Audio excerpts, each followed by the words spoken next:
मैं इसी तरीके से 3 बार ग्रैंड लीग विन किया हूं।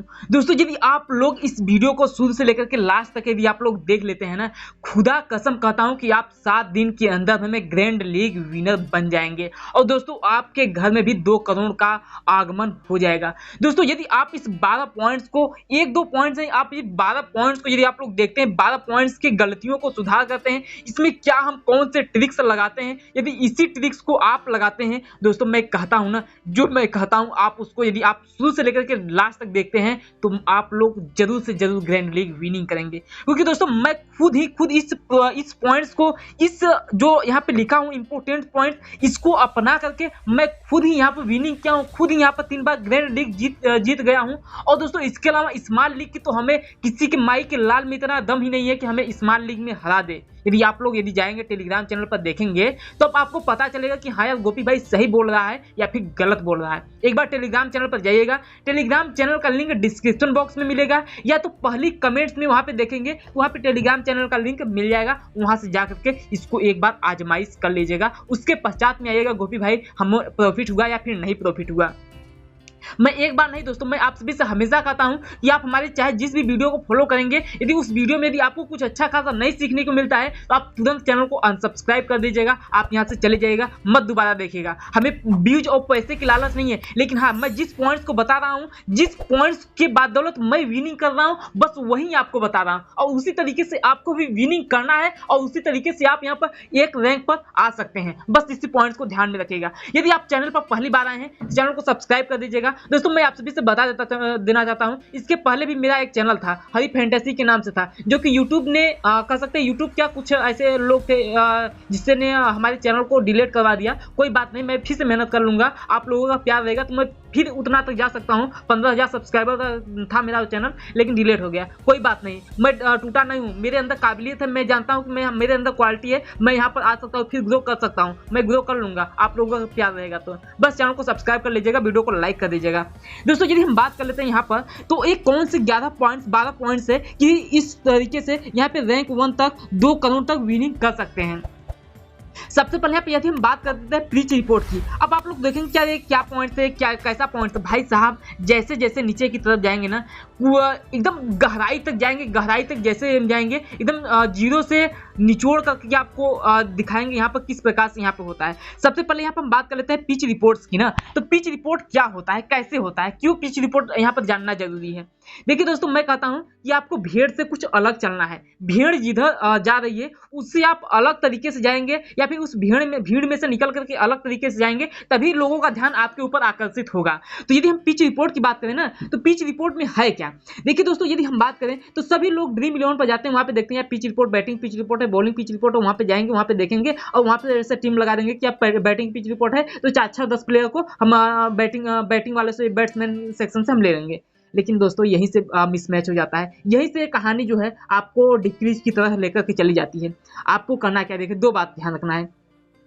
यदि पिच बैटिंग पिच रिपोर्ट है तो पहली बात बैटिंग पिच रिपोर्ट है तो इस बात को ध्यान में रखिएगा कि इस बैटिंग पिच रिपोर्ट में होता क्या है, यहाँ पर बैट्समैन बहुत अच्छा खासा खेलते हैं, यानी कि बैट्समैन यहाँ पर आउट बहुत कम होते हैं, इसीलिए तो वो पिच बैटिंग पिच रिपोर्ट के नाम से जानी जाती है। तो यदि आप यहाँ से 8-10 प्लेयर या फिर 7 प्लेयर 6 प्लेयर 7 प्लेयर इस प्रकार से 5 प्लेयर को आप बैट्समैन के सेक्शन में से ले लेते हैं, तो होता क्या है ना कि वो बैट्समैन, आप जो बैट्समैन को लिए रहेंगे उनको खेलने का पारी ही नहीं आएगा, क्योंकि वहाँ बैट्समैन जो पहले ओपनर है या फिर दूसरे नंबर पर तीसरे नंबर पर जो बैट्समैन है उनको खेलने का मौका मिलता है तो वो आउट ही नहीं होंगे। लेकिन दोस्तों ये भी बात जान लीजिएगा कि कभी भी बैटिंग पिच रिपोर्ट होती है तो उस बैटिंग पिच रिपोर्ट में इस बात को भी ध्यान में रखिएगा कि वहां पे यदि एक टीम अच्छा खासा स्कोर करती है तो दूसरा टीम बहुत कम ही स्कोर करती है, इस बात को भी बहुत ध्यान से गहराई से देख लीजिएगा। तो यहाँ पर इस बात को, तो यहाँ पर पिच बैटिंग पिच रिपोर्ट है तो आपको ऑलराउंडर और बॉलर से ज़्यादा प्रेफर करना है और विकेट्स कीपर से, बैटिंग के सेक्शन से कम ही प्रेफर करना है। और दूसरी बात ध्यान दीजिएगा, यदि आप यहाँ पर बैटिंग पिच रिपोर्ट है तो लोग बैटिंग पिच रिपोर्ट से टीम बना रहे हैं तो आप वहाँ पर बॉलिंग पिच रिपोर्ट समझ करके टीम बनाइएगा, क्योंकि आप अक्सर केस में जानते हैं कि यदि 15 मैच हो रहा है तो 10 मैच बैटिंग पिच रिपोर्ट के हिसाब से जाएगी और 5 मैच जो है वह बैटिंग पिच रिपोर्ट के, जैसे कि वो पिच रिपोर्ट से विपरीत की तरफ जाएगी। इस बात को भी आप लोग ध्यान में रख करके खेलेगा। तो मेरा कहने का मतलब यह है कि पिच रिपोर्ट में आप इस बात को ध्यान में रखिएगा कि पिच रिपोर्ट यदि बैटिंग पिच रिपोर्ट है तो आपको बॉलिंग से भी प्रेफर करना है, बॉलिंग पिच रिपोर्ट भी समझ करके आपको टीम बनाना है, इस बात को ध्यान में रखिएगा। दूसरा नंबर क्या है, सिलेक्शन परसेंट के हिसाब से। बहुत से लोग आएंगे और सिलेक्शन परसेंट के हिसाब से यहाँ पर टीम बनाना स्टार्ट कर देंगे, लेकिन दोस्तों वही सबसे बड़ी गलती हो जाती है कि सिलेक्शन परसेंट के हिसाब से कैसे हम यहाँ पर, जैसे कोई यदि हम बात लेते हैं 80 से लेकर के 100% के बीच में जितने भी प्लेयर हैं, 7-8 प्लेयर हैं, उनको हम अपने टीम में शामिल कर लिए, तो क्या अब हमको उससे क्या हमको यहाँ पे टीम रैंक करेगी? देखिए दोस्तों, यहाँ पे 80 से 100% के बीच में जो सिलेक्शन परसेंट है, यदि इतना तो सभी लोग जो हैं, सभी लोग इसको अपनी टीम में शामिल किए हैं, तो क्या इससे आप अलग जा रहे हैं? नहीं जा रहे हैं। तो इसको यदि आप लोग सिलेक्शन परसेंट के हिसाब से देखेंगे तो कभी भी विनिंग नहीं करेंगे। आपको करना क्या है, आपको पिछले वीडियो में मैंने बताया था किस प्रकार सिलेक्शन परसेंट करना है। आपको यहाँ पर सिलेक्शन परसेंट जो 80 से 100% के बीच में आपको सिर्फ और सिर्फ 3 ही प्लेयर को लेना है, और उसके पश्चात में जैसे 50 से लेकर के 80% के बीच में आपको कितने परसेंट का लेना है, तो यहाँ पर 2% के लेना है। और इससे इस प्रकार से नीचे की तरफ पिछले वीडियो को जाकर के देखेंगे तो आपको पूरा डिटेल से मैंने वहां पर समझाया हूं, तो उस बात को समझिएगा। सिलेक्शन परसेंट पर मत जाइएगा, यहाँ पे रिसेंट फॉर्म के हिसाब से जाइएगा, क्योंकि दोस्तों यहाँ पर रिसेंट फॉर्म 2 तरह के होते हैं। एक तो हो गया बहुत अच्छा खासा प्लेयर है, उसका रिसेंट फॉर्म बहुत इसमें लो चल रहा है, यानी कि वो जैसे कि 10 आउट हो जा रहा है, 5 आउट हो जा रहा है, 3 आउट हो जा रहा है, 25 आउट हो जा रहा है, तो क्या इसको अपनी टीम में लेना है? ये बहुत बेस्ट प्लेयर है, लेकिन अब ये चल नहीं रहा है 2-3-4 मैचेस से, तो क्या इसको अपनी टीम में स्किप करना है? नहीं दोस्तों, इसको लेना है। और दूसरी बात है कि और एक प्लेयर है जिसका यहाँ पर 80 रन बना रहा है, 40 रन बना रहा है, 60 रन बना रहा है और यहाँ पर 55 रन बना रहा है, तो क्या इसको स्किप करना है? नहीं, इसको भी लेना है। इस बात को आप लोग ध्यान में रखिएगा। तो रिसेंट फॉर्म की तरह जाइएगा, लेकिन हाँ, किस प्रकार से किस वे से जाना है, ये भी बड़ी मायने की बात होती है। प्लेयर मिक्सिंग क्या होता है भाई साहब? प्लेयर मिक्सिंग में क्या आते हैं, जैसे कि हम मान लेते हैं IND इंडिया हो गया वर्सेस, मान लेते हैं इंडिया वर्सेस कोई भी, जैसे कि बांग्लादेशी मान ले, बांग्लादेशी मान लीजिए, या फिर आयरलैंड मान लीजिए, या फिर जिम्बाब्वे मान लीजिए, तो जिम्बाब्वे मान लेते हैं, तो इंडिया वर्सेस जिम्बाब्वे। अब आपको मालूम है कि इंडिया जिम्बाब्वे से बहुत बेस्ट है, यानी कि इंडिया के विनिंग करने के चांस यदि 70% है, तो जिम्बाब्वे के विनिंग करने के चांस 30% है। तो क्या आप कहेंगे भाई साहब इंडिया के विनिंग करने के चांस 70% है, तो क्या हम इंडिया से 8-10 प्लेयर को ले ले, एक प्लेयर से हम जिम्बाब्वे से ले ले, ये सही रहेगा? भाई साहब एक गलत, सरासर गलत है। इस पर आप कभी भी यकीन मत कीजिएगा। आपको बहुत, तो यदि 7 और 4 का कम यहाँ पर टीम बनाना है, 7 और 4 का रेशियो लेना है, या तो बहुत हद्दी अद्दा यहाँ पर 5 और 6 का 6 और 5 का रेशियो, या फिर 5 और 6 का, इस प्रकार से रेशियो आपको लेना है। तो प्लेयर मिक्सिंग यानी कि दोनों टीम से आपको मिक्सिंग करना है, इस नहीं एक ही टीम से बहुत ज्यादा प्ले ले लिए, एक टीम से बहुत कम प्ले ले लिए, इस प्रकार से नहीं करना है। दूसरा क्या है, unique captain and vice captain. एक क्या बात होती है भाई साहब, तो गोपी भाई ये जो unique captain and vice captain की बात है, इसमें हम क्या कैसे कर सकते हैं? देखिए दोस्तों, कभी भी होता है ना, यूनिक कैप्टन और वाइस कैप्टन कैसे बनते हैं। जैसे यदि हम कोई भी टीम को यदि हम कैप्टनसी दे रहे हैं, इसको यदि 20% कैप्टन दे रहे हैं और 30% वाइस कैप्टन दे रहे हैं, एक कोई भी प्लेयर हो गया, मान लेते ए नाम का प्लेयर हो गया, और वहीं पे यदि बी नाम का प्लेयर हो गया, इसको 40% कैप्टन दे रहे हैं और यहाँ पर 25% वाइस कैप्टन दे रहे हैं, तो क्या हम इसको कैप्टनसी और इसको वाइस कैप्टनसी दे करके हम अपने ग्रैंड लीग में विनिंग कर सकते हैं? गोपी भाई गलत बात है, ऐसे कभी भी विनिंग नहीं कर सकते हैं। कैसे विनिंग कर सकते हैं? देखिए दोस्तों, यदि आप लोग स्मॉल लीग में लेते हैं तो स्मॉल लीग में आप इसे ले सकते हैं, लेकिन जब ग्रैंड लीग की बात होती है ना, तो कैप्टनसी आप जैसे 1 से लेकर के 5% के बीच में आप कैप्टनसी ले रहे हैं, वाइस कैप्टनसी आप बहुत तो 1 से लेकर के 10% के बीच में वाइस कैप्टनसी लीजिएगा, तभी यहाँ पर आप GL विन करेंगे। नहीं तो दोस्तों आप हाथ मलते रह जाएंगे, कभी भी GL आपके नाम नहीं हो पाएगा। यदि हम बात करें बैट्समैन वैल्यू की, बैट्समैन का वैल्यू क्या है इस पिच पर, उसका रिकॉर्ड क्या है, कैसा वो खेलता है, किस प्रकार से उसका रिसेंट फॉर्म है, इसके हिसाब से आपको बैट्समैन का वैल्यू आपको पता करना चाहिए। जैसे यदि कोई भी बैट्समैन है, यदि वो उसका यदि परफॉर्मेंस, जैसे मान लेते हैं कोई भी ईडन गार्डन पे वो अच्छा खासा चल रहा है, और हालांकि इसमें वानखेड़े पर खेल रहा है, यदि और दूसरे मैच पर पिछला मैच खेला, रिसेंट फॉर्म खेला, लेकिन पिछले मैच में यदि जैसे कि ईडन गार्डन मान लेते हैं, ये बैट्समैन कोई भी बैट्समैन हो गया, उसका ईडन गार्डन पर बहुत अच्छा खासा बैटिंग करता है, लेकिन पिछला जो परफॉर्मेंस है, पिछले मैच जो खेला है, वो वानखेड़े पर खेल दिया है, या चिन्ना स्वामी पर खेल दिया है, या फिर और किसी मैचेस पे खेल दिया है, उस मैच पे फ्लॉप हो गया है, तो यदि वो ईडन गार्डन पर जब खेलने आएगा तो उसको स्किप नहीं कर सकते हैं। उसको ईडन गार्डन पर, जानते हैं कि ईडन गार्डन पर इसका परफॉर्मेंस बहुत अच्छा खासा है, तो ईडन गार्डन पर उसको लेकर के चलेंगे ही चलेंगे, इस बात को बहुत अच्छे तरीके से याद कर लीजिएगा।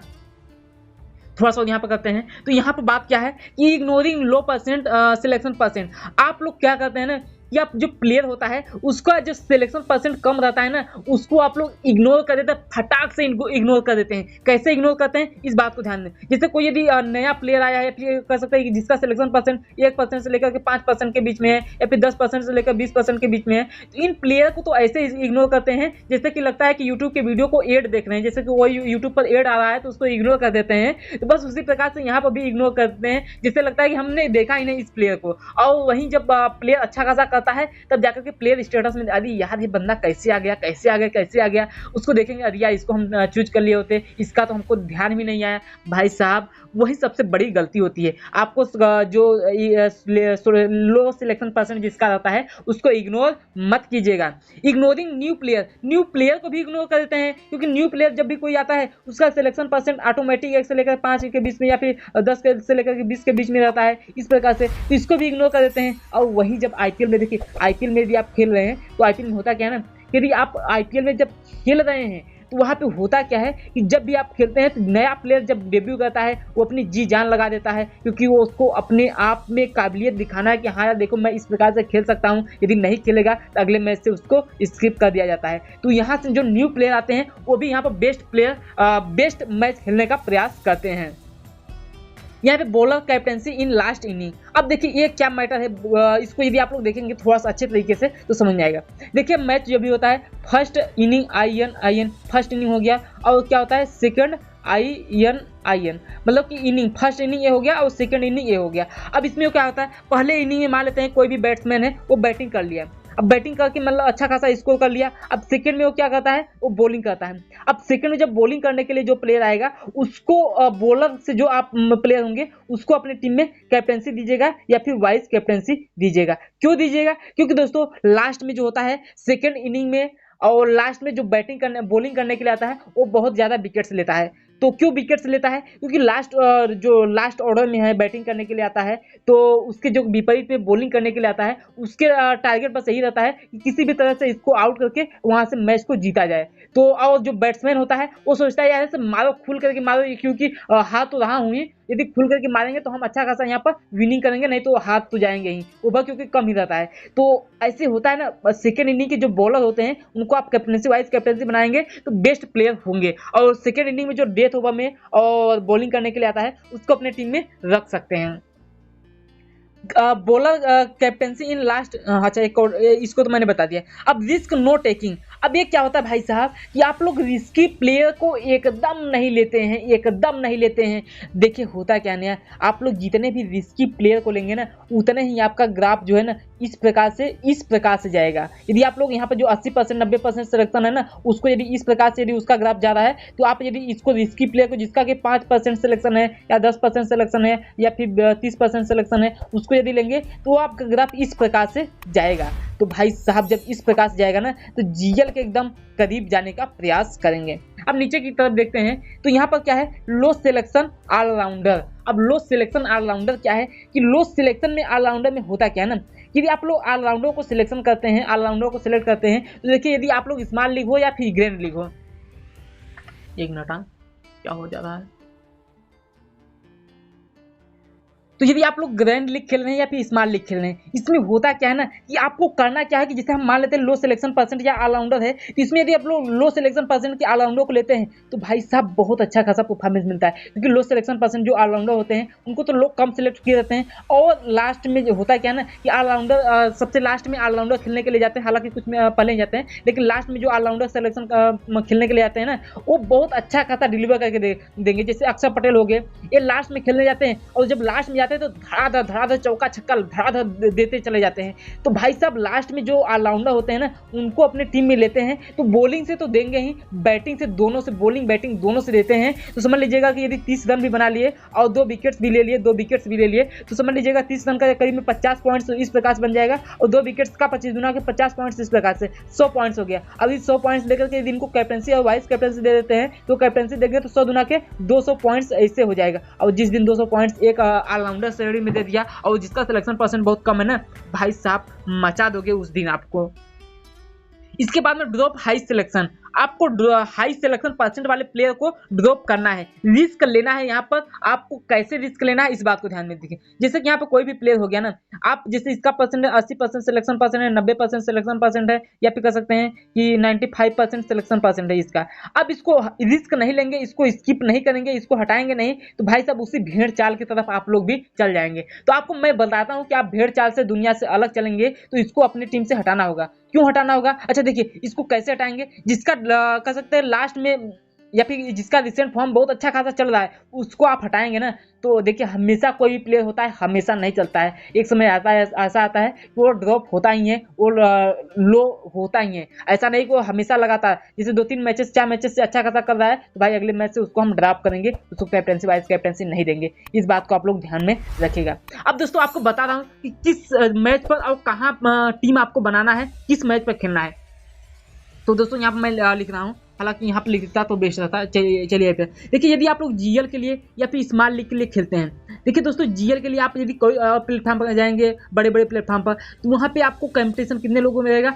25 करोड़ सॉरी 1.5 करोड़ 2 करोड़ लोगों में आपका कंपटीशन रहेगा। लेकिन यदि वहीं आप लोग विजन VISION विजन 11 पर भी आप लोग जाते हैं, विजन 11 पर क्या होता है, यहाँ पर 1 से 1.5 लाख लोगों में कंपटीशन रहता है और यहाँ पर विनिंग प्राइजेस 20 लाख 10 लाख 12 लाख 15 लाख इस प्रकार से रहता है। तो आप लोग यहाँ पर 15 लाख 20 सॉरी यहाँ पे 1 लाख 1.5 लाख लोगों में आप लोग अपनी किस्मत को, अपनी मेहनत को, अपनी स्किल्स को आजमाएंगे, तो अब आपको अच्छा खासा परफॉर्मेंस मिलेगा। और यदि दूसरे जगह जाएंगे वहाँ पे खेलेंगे 1.5 करोड़ 2 करोड़ इस प्रकार से, वहाँ पे कैंडिडेट्स हैं, वहाँ पे क्या कहते हैं कंडीशन बोलना, वहाँ पे क्या कहते हैं कि खेलने वाले हैं, तो वहाँ पे आपको कंपटीशन बहुत ज़्यादा है और प्राइसेस उस हिसाब से नॉर्मल है। लेकिन यहाँ पर यदि आएंगे तो यहाँ पर कंपटीशन बहुत लो है और प्राइसेस बहुत ज़्यादा है। भाई साहब 20 लाख 15 लाख और 10 लाख भी बहुत ज़्यादा आपके लाइफ में मायने रखेंगे यार।